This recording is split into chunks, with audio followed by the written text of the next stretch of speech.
Hasa's podcast, Into the River It Flows, Episode 6, Journey.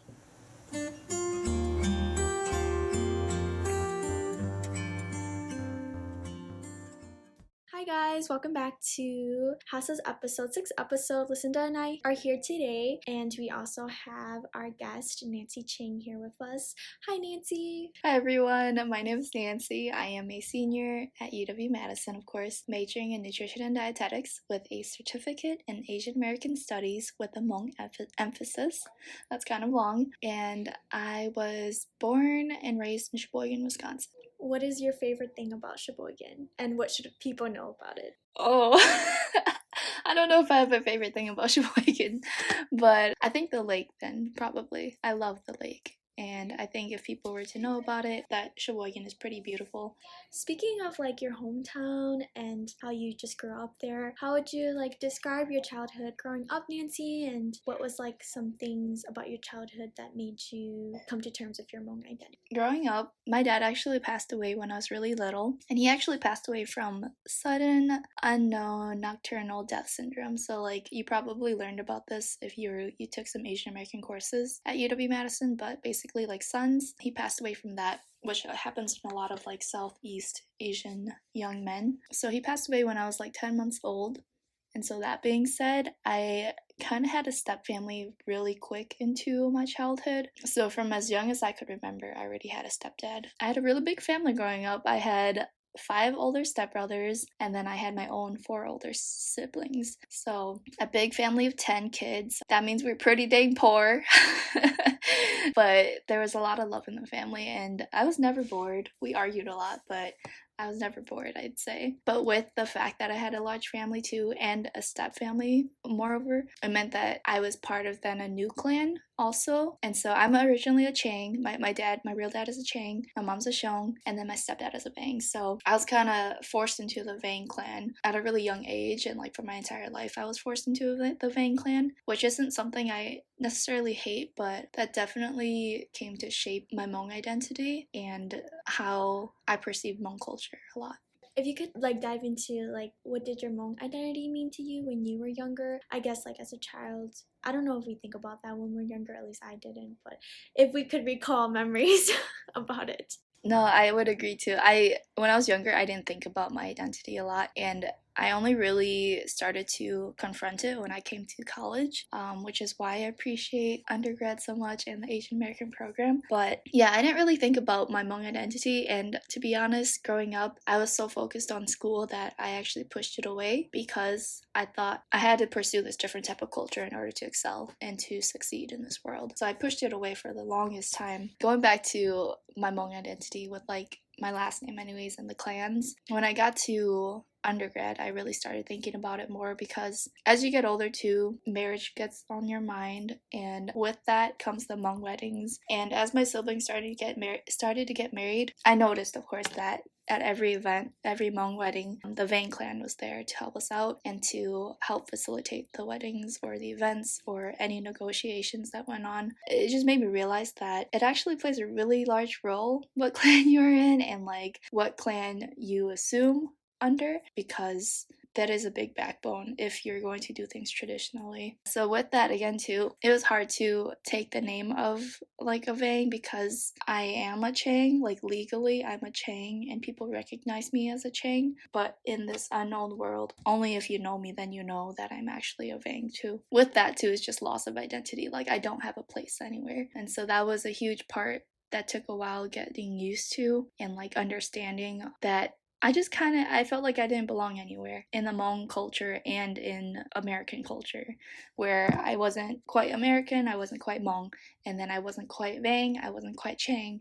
So where am I? That was a self-identity issue and crisis I had for the longest time, and I don't know if I still understand it, but that is something that was definitely something I had. Speaking about your like Hmong identity, and like your undergrad experience, I know that recently you had like a ceramics showing, right? And it was like Hmong themed. Can you talk more about that? Yeah.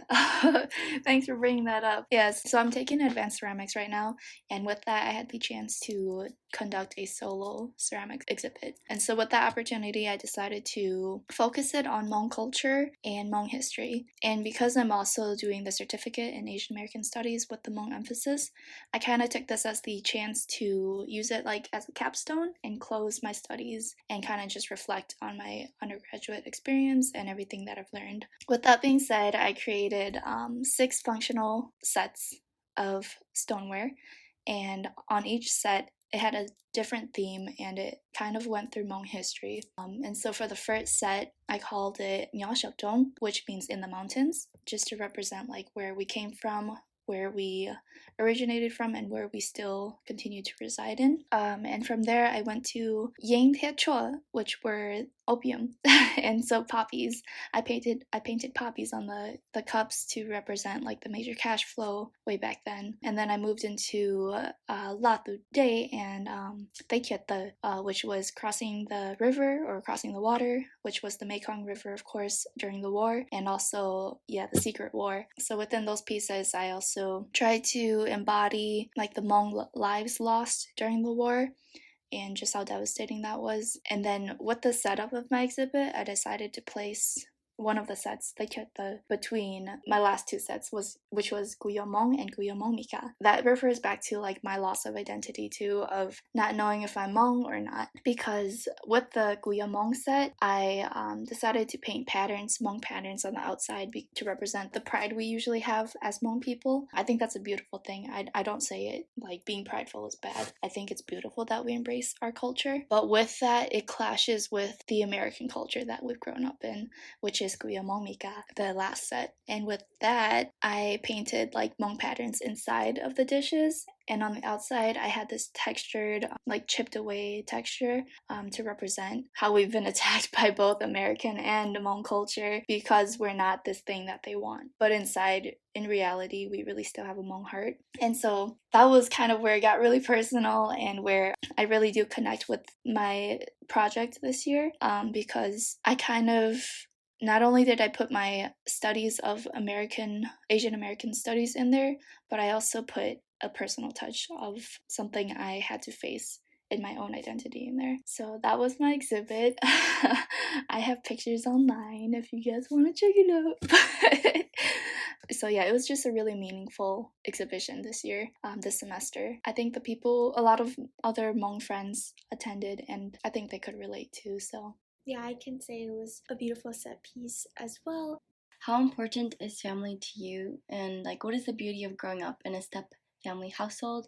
And what were some challenges? So, family plays a big role in my life. I absolutely love my family, and I would not be where I am today without them. But there are definitely challenges, especially growing up in a step family household. Because one part is just, like I mentioned earlier, we were a huge family, so we really broke and poor. And of course, with the introduction of a step family to, your original family, the siblings are bound to argue. And so I never encountered it personally, but I know I heard that like my older siblings fought a lot because at that point they were already like teenagers, tweenagers, and so they didn't mix well at first. And also growing up in a step family, in my case anyways, the stigma of, the step parent not loving their stepkids as much was definitely present on both sides. And so that's something that we had to learn how to get over and get past and still embrace like the siblings at least, and still try to love each other. I think that was a big challenge. We have gotten past that where I love my step siblings. I don't even call them step brothers. I just call them my brothers. And so people get confused by that too. And whenever people do meet all of us, they're like, wait, you're not siblings? You guys are step siblings? And I'm just like, oh, yeah, I forgot to mention that because it's just so natural that they're my brothers now. So I think that's the beautiful thing, that we get along really well. We love each other a lot. We really do care for each other. But the challenges were that, yeah, just the step parent dynamic, and then also trying to get over that and still love each other. Yeah, Nancy, you talked about your family and how important family is to you, which I can also agree with myself how important family is for me. If you could just like share something meaningful you and your family did together, something that has stuck with you and that you'll carry forever. Okay, I do have one actually. And when I was home just recently, we actually brought this up again because we haven't done this in a while since our conditions have become more favorable financially. But way back then, when we were all younger and broke, we would do little family trips to McDonald's, like maybe once a month, maybe once a semester. It wasn't often though, but when we would get to go, we would all get to get our own meal. And that was such a big thing because that didn't happen a lot. And we would all, it'd be this huge Asian family going to McDonald's, and like 10 little kids all ordering their own own meal, you know? The workers were probably like, oh my gosh, look at all these Asians. But I think that was one of my favorite memories, when my parents could afford that for us. And then we would just all go sit together and we would all eat. And the little kids would be forced to eat their meals or finish their meals before we would go play on the little playground. So I think that's probably one of my favorite memories with my family. You talked about your household, Nancy, and like your family dynamic as well. Did you grow up in a traditional household, which you did mention, or did you have a more like a different religion that your family followed? Yeah, so I did grow up in a Christian household. My family's still like pretty traditional, but because we are Christian, we do some things differently. And so, for example, with the wedding things too, like it's not as strict as usual weddings. It'd be things like that. But I did grow up in a Christian household. Yeah, I agree as well. I also grew up in a Christian household. I would say that a lot of the things my family does is like different, like with the weddings and with the funerals. I would agree. And I think that also plays into a loss of identity too. I don't know, Lucinda, I don't know if you follow any religion as well, but Angela, maybe you can agree that like it's caused some barriers in my identity or your identity as a Hmong person, because the traditional or Hmong belief is shamanism being different, the old ways versus the new ways. That's still a really big conflict that we have. As much as both sides have tried to fix it, there's still those that can be really stubborn. And that's something that also played a role in finding my identity and like understanding that like my identity is still valid even if it's not the traditional one. Yeah, I agree with you, Nancy. Growing up, for me at least, I felt like I wasn't quote unquote Hmong enough, if that made sense, because there wasn't a lot of the traditions that I was aware of or that my family practiced, and it did make me question my own identity and what it meant to still be Hmong. I guys talk about how like your religion, like how you guys didn't feel Hmong enough, I guess, because of your guys' religion. Because I guess I'm in the middle, because like my mom's side, she grew up in like a really shaman household, and then my dad's side, like they grew up like Christian. So like it's like a clash of like both things in my family, and it was just kind of difficult finding my Hmong identity with like my religion as well, because like I feel like religion is so like intertwined with the Hmong tradition that it's really difficult to like define like what is Hmong, what is tradition, and what is like the religion. It's really interesting to see your guys' points of view on it too, as I am still figuring things out. And like just curious, I guess, which may hopefully this isn't too like attacking, but have you two ever experienced like this conflict on campus where, because of your religion, you were not included in a discussion or a group at one point? Did that ever happen to either of you two? I've definitely felt that like because I don't know enough that I should sit back and let them speak. When I came to campus, sometimes when I'm in settings, not saying it's a bad thing or anything like that, but I do like feel hesitant to let others know that I'm from a Christian household unless I happen to find another Hmong person who grew up in the Christian household as well, and I can have those conversations with them, which is really sad to kind of say because I think you should have these conversations with everyone regardless. That's my experience. I've never been in a situation where I've been like shunned down, but I do feel like there's been situations where it makes me feel like I shouldn't be talking about my religion or things like that. Yeah, I'm kind of similar, but almost opposite, if that makes sense. Like of you, where in the sense that like in my hometown, basically everyone around me was like a Christian, or yeah, everyone around me was a Christian, and so I was really comfortable with speaking about it. I actually didn't encounter like any sort of shunning or like any sort of insecurity with my religion until I got to undergraduate, actually. And like the way it happened was actually disappointing. It wasn't what I was expecting, because I had just attended this educational session when afterwards we were like mingling, and I went with one of my good friends who's also Hmong, but my friend is traditional. We were mingling, and we actually got to talk to a professor, and the professor asked us what faith we followed. The professor was like, do you follow the old ways or the new ways? My friend was like, oh, I follow the old ways. I was like, oh, I follow the new ways. And after that, like the professor stopped talking to me and just continued to talk with my friend and like excluded me from the conversation. And the professor was just encouraging the old ways, and that was something I never experienced before, and so it really shocked me. And so I guess that's why this religion thing plays such a huge role of identity too, because that was unexpected, and I didn't think that, it never occurred to me that that could be something that distinguished me from Hmong people too.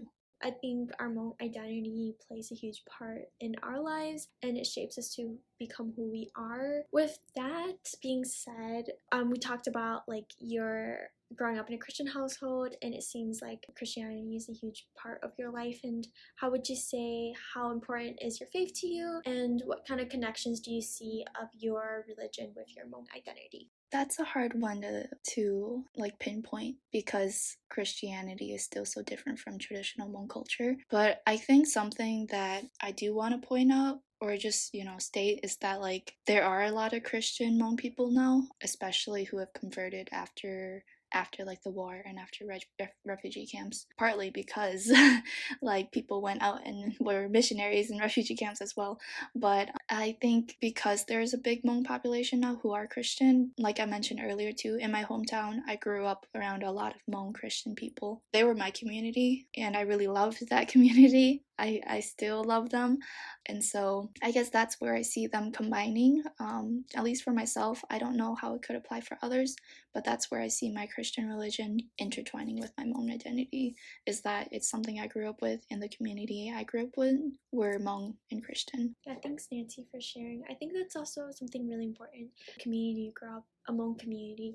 So I know we talked about what your Hmong identity meant to you when you were younger, because we were talking about growing up in your childhood, and then you talked briefly about how you started to come to terms with your Hmong identity in your undergrad, and now you're a senior and you'll be graduating after the spring semester. I'm going to pose the question again, what does your Hmong identity mean to you now? That is still a really challenging question, but I think my Hmong identity is just, if I had to like honestly describe it, I would just say it's messed up. And I take pride in that, because it like really shaped me to be who I am, and I'm really happy with the person I am now. And so I take pride in everything that's like might be quote unquote abnormal about my Hmong identity. So I take pride in growing up in a step family, not being a Vang, not being a Chang. I take pride in being a Hmong Christian, in contrary to like the traditional shamanism Hmong people. I take pride in being a Hmong American, who's not quite American, not quite Hmong. Yeah, all of that. I think I've just come to terms that like I might not be the norm, but I'm still Hmong. I love that, because I feel like I have come to terms with my Hmong identity by being proud that I'm still learning. So I like that there's like no perfect like Hmong identity that you have to conform to or have to find. I like that too. And I like what you said too, Lucinda, that you're still coming to terms and learning about it. And I think what's beautiful about this podcast is the vision behind it is just highlighting the journeys that we are on, understanding our Hmong identity and how each and every one of it is different, but that doesn't mean that we're less Hmong than another. Thank you so much, Nancy, for coming on to our podcast episode. And with that, we'll be ending Hasa's 6th podcast episode. Thank you so much for listening. Stay tuned for the next episode, which is Hasa's episode. Bye!